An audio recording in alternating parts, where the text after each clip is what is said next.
Periodismo objetivo, responsable y equitativo. Durante los últimos meses se ha registrado un incremento en las enfermedades respiratorias. Algunos aducen que tiene que ver con los cambios climáticos. Sin embargo, también se han dado versiones respecto de la presencia de nuevos virus respiratorios.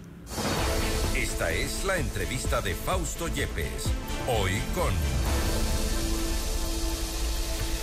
A esta hora hacemos contacto con la doctora Teresa Humala, subsecretaria de Vigilancia, Prevención y Control de la Salud. El incremento de enfermedades respiratorias, ¿a qué se debe y cuáles son las acciones que se deberán tomar ya en los próximos días a propósito de estas alertas? Vamos a consultarle sobre estos temas. Doctora Humala, gracias por estar con nosotros. Fausto Yepes le saluda, bienvenida. Muchísimas gracias, estimado Fausto, y a toda la ciudadanía que nos está escuchando. Es importante para nosotros la apertura de estos medios de comunicación para poder comunicar a la comunidad lo que está pasando en el país y en el mundo, y de esta manera evitar especulaciones y también evitar la angustia que puede presentar las personas al escuchar informaciones que no son realmente validadas por el país. Importante precisar eso y sobre todo lo primero, que es algo que se ha dicho constantemente, a veces puede ser también una percepción, pero las enfermedades respiratorias se han incrementado por estas semanas, por estos meses. Bueno, comentarles primero que en el feriado tuvimos un poco de una noticia que se presentó a nivel de Ecuador, la misma que fue descartada por organizaciones internacionales como la Organización Panamericana de la Salud, y que el Ministerio de Salud Pública lo ratificó en su momento. No existe como tal una cepa nueva, un virus nuevo, como ocurrió en el año 2020. Pero sí es importante también mencionar que el Ministerio de Salud Pública ha generado estrategias posterior a este proceso que tuvimos en el 2020. ¿Qué es lo que sucede actualmente? Nosotros estamos trabajando permanentemente en la vigilancia epidemiológica y lo hacemos por semanas. Como usted sabe, nosotros hemos visto un cambio del clima, que no tuvimos lluvias durante los meses de octubre, noviembre. Recién en diciembre empezamos ya a sentir las lluvias en el país. Casi a finales de diciembre. A finales de diciembre. Los virus respiratorios están en el ambiente permanentemente, pero estos tienden a aumentar cuando tienen épocas de lluvia y en etapas invernales, ¿no? Lo que estamos viviendo actualmente. Entonces, si las personas no tenemos precaución en cuanto a lo que es nuestro esquema de vacunación de manera anual, si nosotros no mantenemos medidas de bioseguridad que ya en el 2020 nos enseñaron, ¿no? El lavado de manos, el uso de mascarillas si es que yo presento síntomas respiratorios, el mantener una distancia apropiada con las personas si es que yo me encuentro con un resfriado. Esto nos hemos olvidado. Y súmele que en el transporte público estamos con personas con gripe que se tapan la mano cuando van a estornudar. Estos virus, como el virus respiratorio sincitial, que es el que mayor circulación tiene en el país, puede usted con sus manos contagiar los tubos y estructuras que la gente toca, y esto ir contaminando a los demás. Entonces la recomendación está en la vacunación y en las medidas de bioseguridad. Las semanas epidemiológicas a las que yo me estoy refiriendo nos están indicando que los casos están apropiados a lo que nosotros esperamos en estas semanas. Es decir, no hay un aumento de casos, son valores esperados para las semanas epidemiológicas. Por eso nosotros no hemos puesto ninguna alerta, ni tampoco hemos activado carpas para que por el aumento de pacientes que estamos teniendo, sino es datos esperados para la manifestación invernal que estamos presentando. Y es importante el papel que juegan en esto las redes sociales, porque muchas de estas alarmas, de estas alertas infundadas en algunos casos, y como usted menciona, sí se pueden haber incrementado los casos, pero es algo que está dentro de lo esperado. ¿Qué papel juegan precisamente lo que le mencionaba, las redes sociales en estas alertas, en estas alarmas que se generaron incluso con muchas especulaciones? Yo le voy a poner a usted un ejemplo. Esta semana se publicó en redes sociales de un medio que la gente lo sigue, en el cual manifestaba que hay una muerte de una persona en México por el metaneumovirus humano. Ya lo había manifestado que este metaneumovirus humano está en el país, está en el mundo ya desde hace mucho tiempo atrás.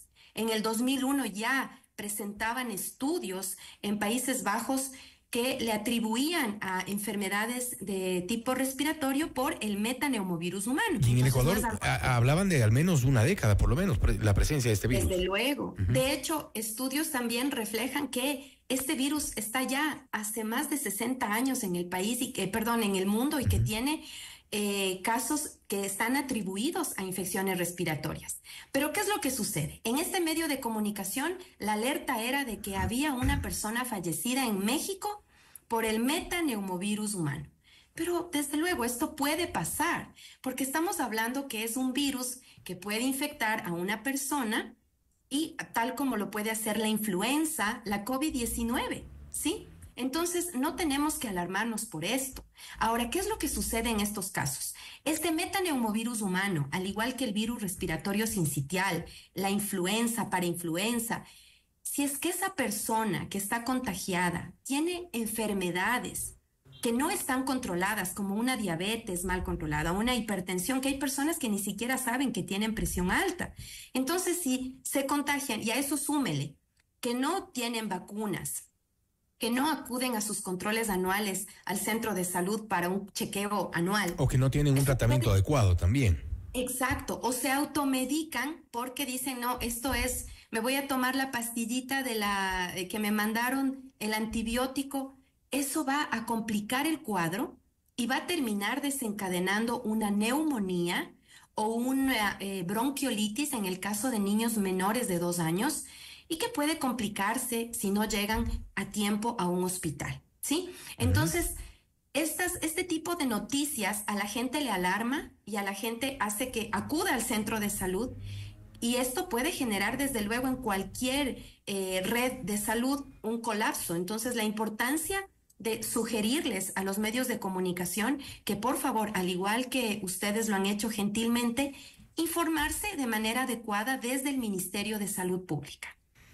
Importante esto porque lamentablemente sí, se generaron muchas especulaciones durante las últimas semanas principalmente, y esto provoca alarma, provoca también esta sensación o eventualmente la percepción de que en efecto habría una suerte de epidemia, y esto ha sido descartado, lo cual es importante también tomando en cuenta la data que maneja directamente el Ministerio de Salud.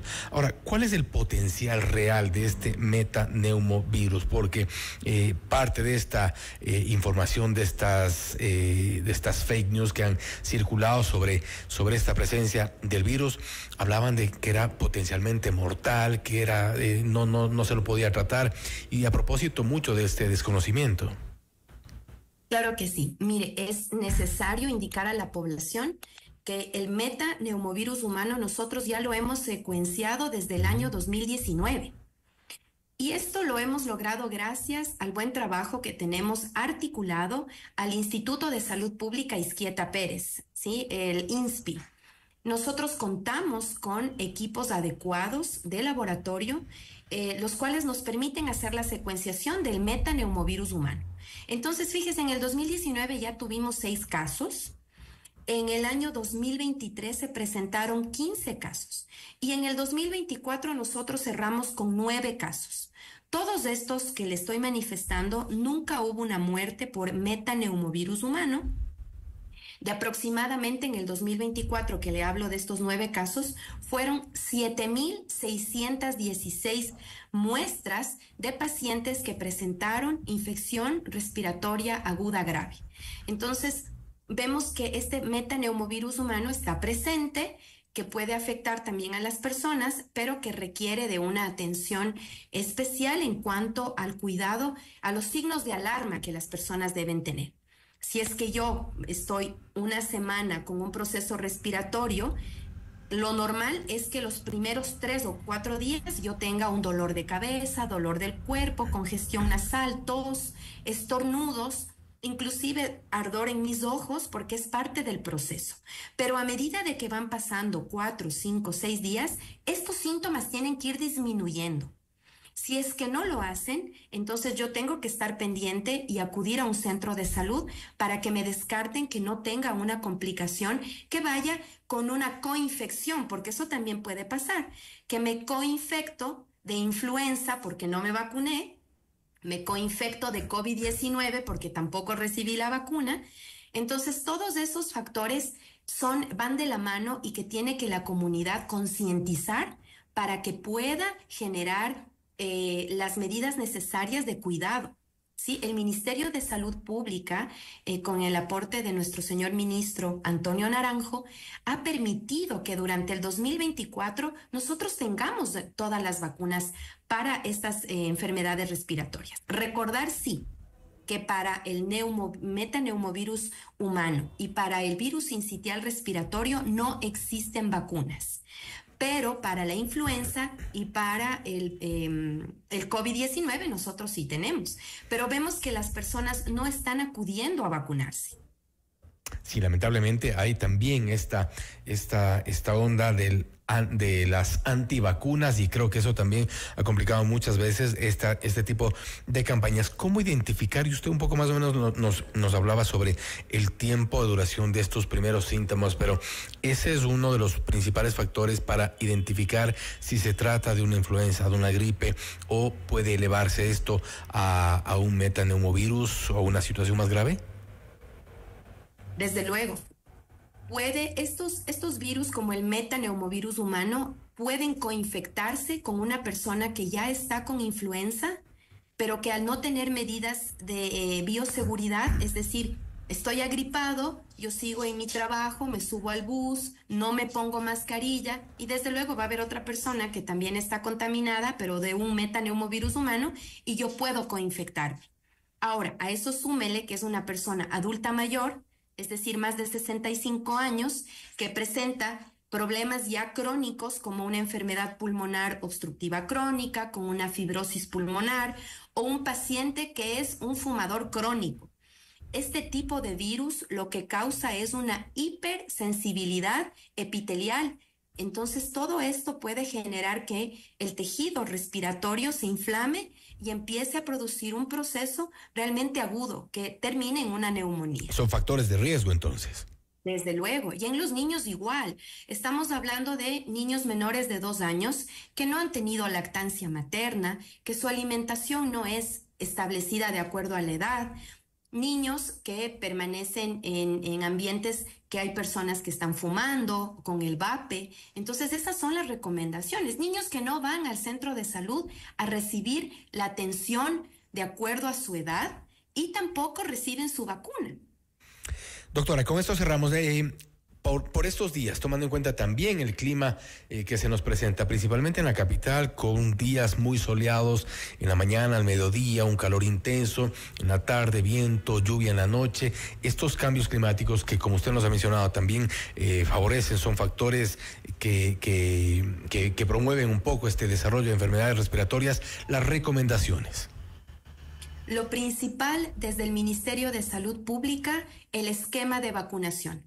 Recordar que la COVID-19, que nos trajo muchas consecuencias y también experiencias, nos ha demostrado que los esquemas de vacuna anuales son los que salvan vidas. Entonces, la recomendación que las personas se vacunen de manera anual, tanto de la influenza como para la COVID-19, que también las medidas de bioseguridad no las descuiden, el lavado de manos permanente, el uso de mascarillas si yo me encuentro frente a un proceso respiratorio, la ventilación, si yo estoy en un transporte público, pedir por favor que se abran las ventanas para que pueda haber un correcto flujo de aire, y de igual forma evitar el tabaco, evitar este consumo de los vapes, también una buena alimentación, que es parte de que nuestro organismo se mantenga sano, y el deporte, que también tienen que hacerlo, para que no tengamos complicaciones. Y otra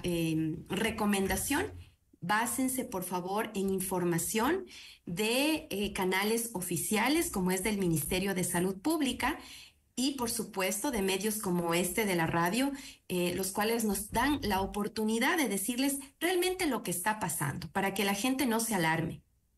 Que así sea. En efecto, creo que la información oficial, información verificada siempre es importante para tomar las mejores decisiones. Doctora Humala, nuevamente, gracias por haber estado con nosotros. Muchísimas gracias a ustedes.